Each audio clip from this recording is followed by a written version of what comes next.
Recovery की दुआ करवाना चाहते हैं, बड़े परेशान ने हो।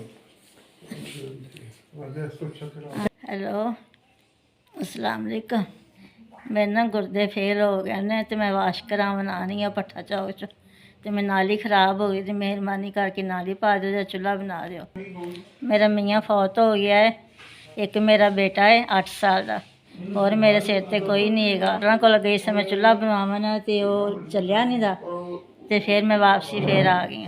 एक लत्त च नाली पाई ने उधर नहीं चली, फिर दूसरे मैंने पाई नाली वो भी नहीं चली। हूँ पता नहीं कितने पावनी है पवाने वास्ते आई हाँ तो मेरे को कुछ नहीं है सुहा दवा तो। हाँ मेरी मदद करो, मेरी लैन पवा दे, थोड़ी मेहरबानी, दुआएं देंगी सारी ज़िंदगी। तो अज ना बड़े बड़े दिन हो गए ने वाश नहीं कराया, तबीयत बड़ी खराब है, सुजी पई है सारी, जिसम सारा सुजया पे, चलिया भी नहीं जाता पे। 10,000 रुपया मिलिया है सदके का, किहड़ा तुसीं भेजिया है, पर मैं तुहाडा सदका कबूल किया है, तुहाडी मेहरबानी।